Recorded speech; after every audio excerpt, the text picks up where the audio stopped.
Hey, it's your boy Angie Gavin, back with another pie video. In this video, we're going to talk about the pie price dropping, but we're going to show you how you can increase your pie buy price. But how do you do that? I mean, you've already bought. Let's say, for example, you bought it, I don't know, $2.75, right? And now the price you still held because you thought the price was going to go up, and now the price is $1.03.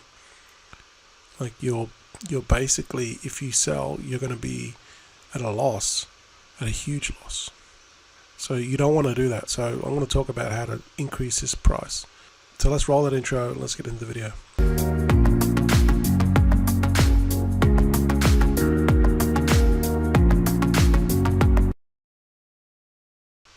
So as you can see now, the price of pie has gone down to $1.03, and I think it'll continue to go down. Could go under $1, and this is because basically there's only one way a price can go down, and that's people selling.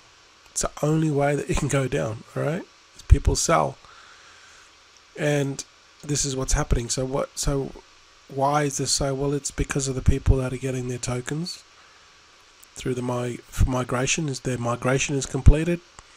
They finally got their migration done. The KYC got done, and the coins got migrated, and then they waited 14 days, and then bam, all of a sudden, now they got their tokens. Oh my God, I've waited 5 years. What are they going to do? Sell. And that's exactly what is happening right now.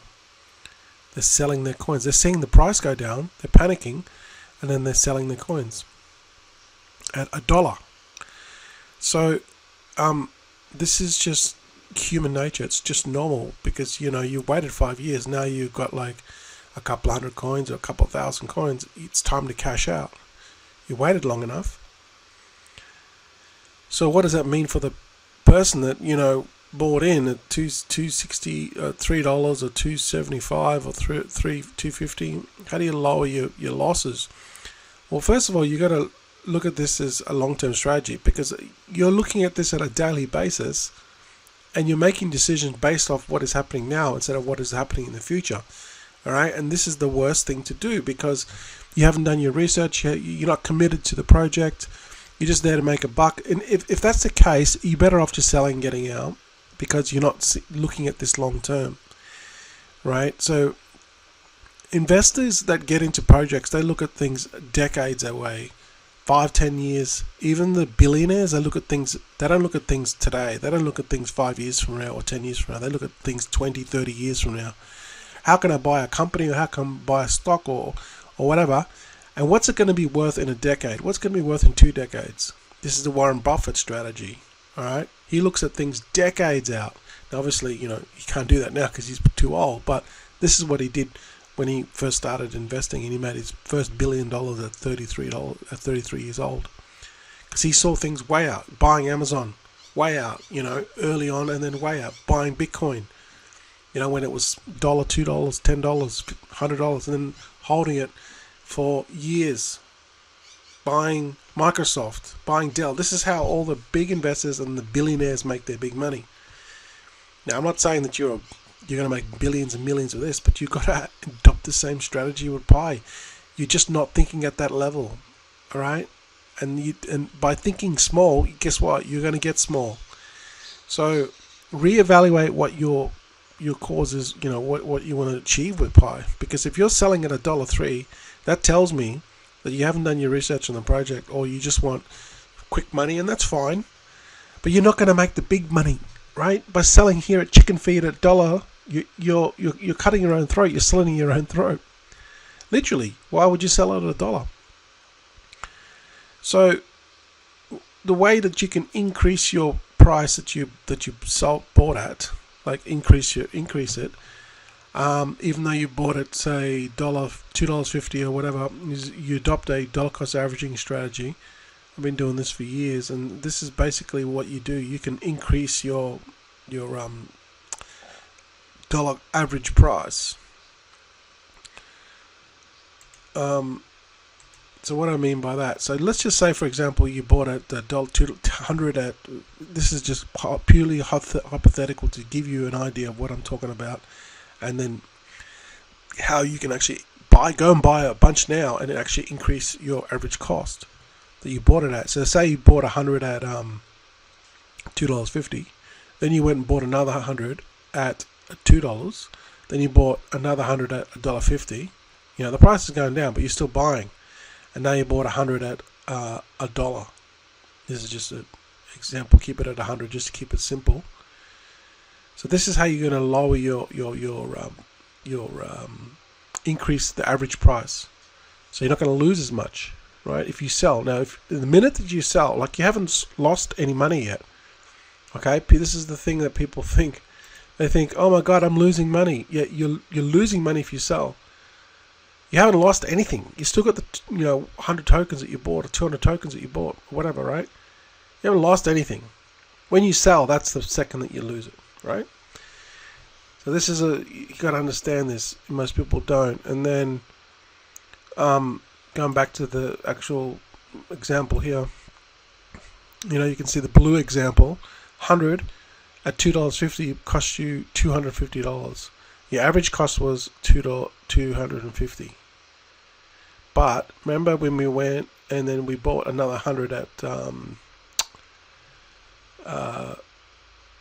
what do you call it? $2. Yeah, we bought another 100 at 200 at $2. Yeah, we bought another 100 at $2. And so that so we've got here in the red example, okay? Remember we bought 100 at $2.50, and then we bought another 100 at $2. So if you add $250 plus 200 equals 450, then you divide it by the tokens you have, which is 200. You're going to get an average cost of $2.25. But wait, hang on, we bought at $2.50. Now our average cost. Remember, our average cost was $2.50, but now our average cost is only $2.25. We've literally just lowered our average cost by 25 cents by buying more at the lower price. So if we go and look at the brown example here, we bought another 100 at $1.50. You add $2.50 plus $2 plus 200 plus $1.50. 150, and then you divide it by 300, which gives you an average cost of each token at $2. All of a sudden, then we're down to $2 now.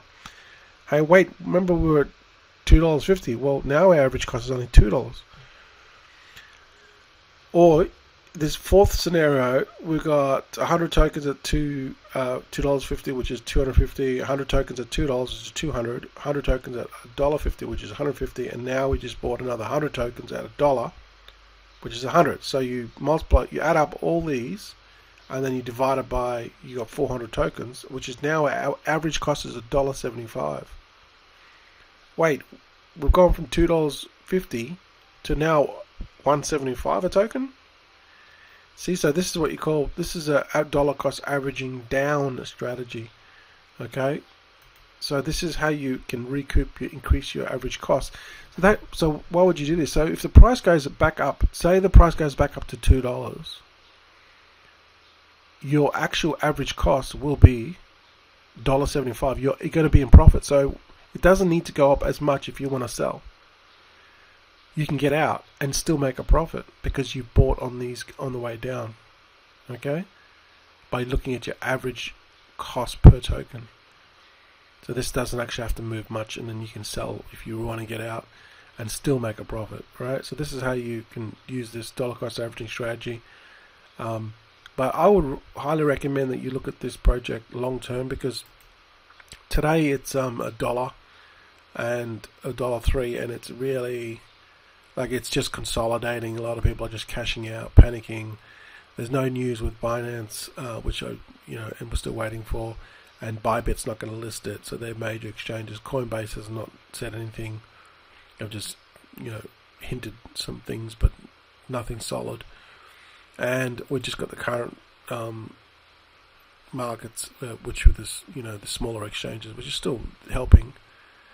But, this is not really going to push the price up majorly. We've got things like the domains and all this other stuff. So now the price has dropped even more, even 2 cents. So now what people are doing are panicking and selling. Now it's then $1. Now it's 96 cents. See, this is just panic selling. Now it's 96 cents, so people are just panic selling and selling their bag because they think the price is going to go down.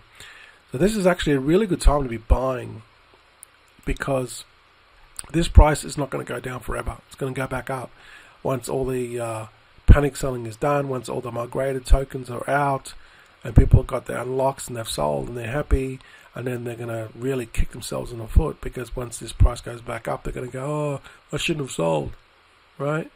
So that's why I encourage you guys that if you really believe in the project, look at it long term, because this is crypto and this is just one day in crypto.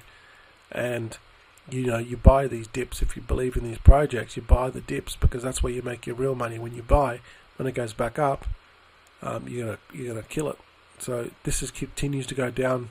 People are selling, and it's usually people that are obviously they've waited 5 years, so you can't blame them.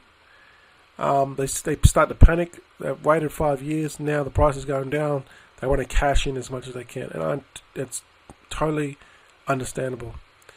But this is going to come bite them in the foot later, because once this goes back up to $2, $3, $4, current market conditions, they're going to really regret it selling. All right, so that's just my take on it, and you can buy these dips here because it's going to lower your average cost, and it's where you're going to make your money.